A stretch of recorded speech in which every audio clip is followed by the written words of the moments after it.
Hello, this is Dr. Jeanette Raymond, psychologist, psychotherapist, and relationship expert, here to talk to you today about how not to feel used in relationships.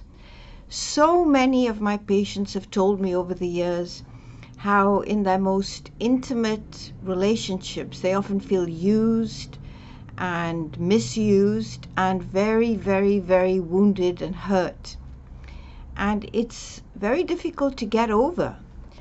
The worst part of it is it's often a theme that whatever relationship they're feeling used in now, they have felt used in the past. So it becomes part of their experience, part of the way they imagine relationships to be. So it's very hard to change it going in to something new or to try and do something different because your wiring kind of makes you expect it, and so you put yourself in a position where you're going to continue to be used.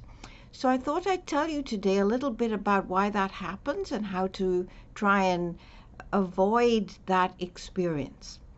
Basically, it happens when you're very young and you feel dependent on someone else to take care of you when you were little, and that's perfectly normal and healthy.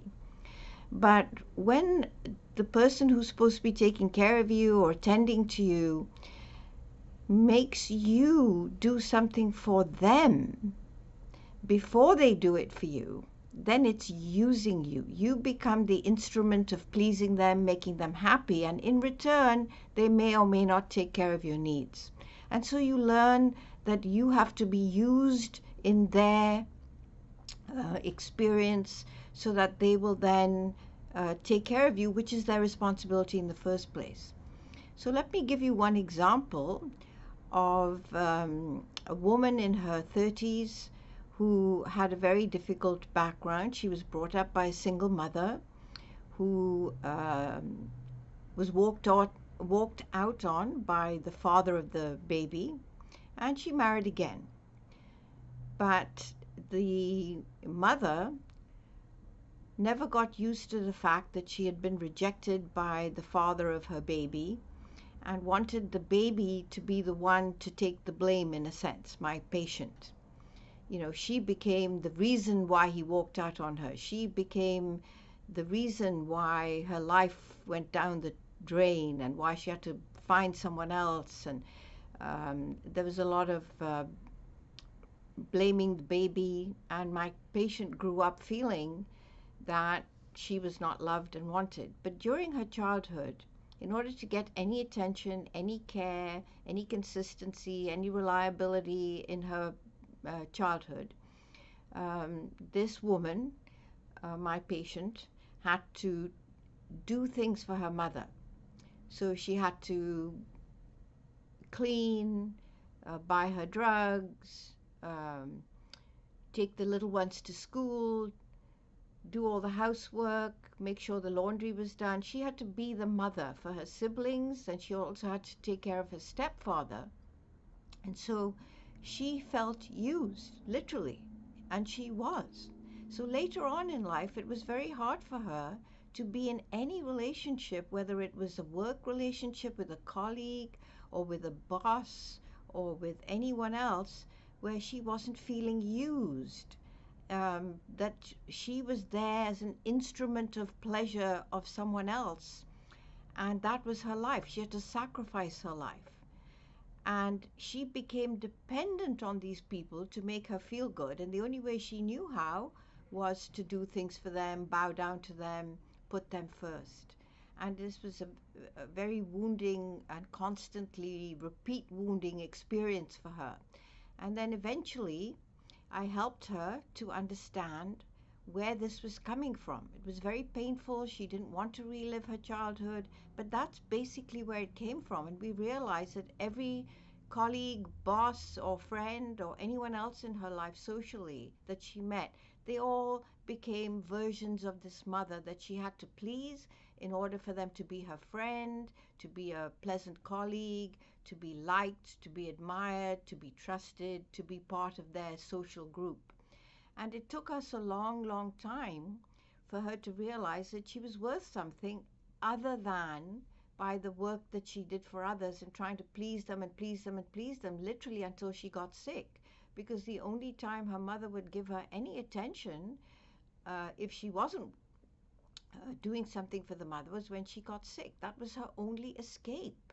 And so my patient did the same thing. She would push herself until she got sick, until she was worn out, until she had to take time off, until she could feel less guilty about taking time for herself, bringing her health back, getting her equilibrium back. And she went through this over and over and over again until she couldn't do it anymore. So here are the steps that you need to take to help yourself to not be used. Remember that it comes from a very young place where you need somebody to take care of you, and that was normal at the time, but you're still feeling it. You still feel as if you need somebody's uh, recognition, acknowledgement, reward. You need them to see you. You need them to um, make a big fuss over you. You need them to show you that you matter. And that's the need that gets in your way. It eventually sabotages you so that you become constantly used, because you put yourself in a position where you have to be a servant, you have to put yourself last, you have to crawl on the dirt for someone else all the time, and you're constantly feeling used because it's never enough. They never show you what you need and say, okay, it's enough, you can stop now, we're equals. So remember that need and say, yes, I have that need. Acknowledge it, be okay with it, because we all have it, but it comes from your infant place. And say, how can I update it to my adult place? So it's like pressing F5 on your computer, right, to refresh your browser. How can you update it? Well, the way to update it is think of what you need. Think of all your needs and what your longings are, and ask yourself, has anyone ever met those needs? Could you trust anyone to do it? The answer is probably no, but you're still doing it. So why are you doing something that doesn't work, that's not likely to work, and that keeps you enslaved? Once you see that on black and white, write it down, draw pictures of it. Who are you keeping on trying to get their love, their attention, their acknowledgement, their recognition, their rewards, the pat on the back, whatever it is? See that it's not working, it's not getting anywhere. You're just going around in circles, you're getting more and more defeated, more and more used. So realize that A, it's not working. So B, first, know it's there, you do need, and that's okay. Second, see that the way that you're doing it doesn't work. And the third thing, to update it, is to look for other ways in which you can have those needs met. Now, it's never the same when you give yourself affirmations and say, yeah, I'm great, I did this and I achieved that. I haven't known a single person for whom that's worked for more than a second. It's a false statement because you don't believe it yourself. You've been hardwired to want it from someone else. So the thing to do is to look for ways in which you can just be yourself amongst a group of people. Not wanting anything, needing anything, giving anything, just be yourself. You will find that people will like you for who you are because you're a decent person. You've got things to offer. You have a good mind. You have humor. You have intelligence. You have creativity. You have all sorts of experiences that they don't know anything about that make you special.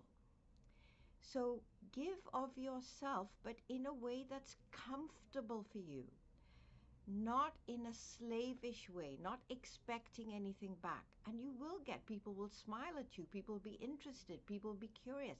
And that's when you get to feel that you matter, you're interesting, you're cared for, you have invites to be with people in their various events and in their places of work. And lastly, step 4 is to never give your power to somebody else. Every time you have an awareness that you're expecting something from someone else, that means you have given them the power to make you feel better. As soon as you do that, you're on a losing streak. take it back, saying, I have the power to be who I want, what I want, and they will like me for that. They'll respect me for that. But as soon as you give your power for someone else to make you happy, they're going to use it against you, and they're going to take advantage, and then they're going to make you feel used. So always take your power back. And I know how hard it is if you've been someone who's always felt used. And only recently, one of my patients, I was praising him for taking his power back and structuring his family days during these COVID times, and making sure that he didn't feel rejected and abused and used by his family who he thought didn't care about him. And how hard it was for him to take the compliment. I said, look what you just did. You created something. It took you 2 seconds. No work, no effort, no contemplation. You did it and it worked. But he had to learn to take the compliment in. And that's the last step of all. So recap, acknowledge your needs. Make sure that you update by noticing that it doesn't work when you keep trying to please everybody else and they don't reward you. Number 3, see if you can find ways in which being yourself gets you the love, attention, and care that you need. Don't give your power to anyone else. And above all, appreciate the fact that you have a lot to offer. And when you do that, you won't be trying to please everybody else. You'll be offering something, not slavishly giving it in return. If you have an expectation that for someone else to do something for you, you're going the wrong way. Just be yourself. Give and receive. Receiving is hard, but you can learn to do it. So that's how not to be used. Love to hear your comments on this topic only in the comment box before, and see you soon.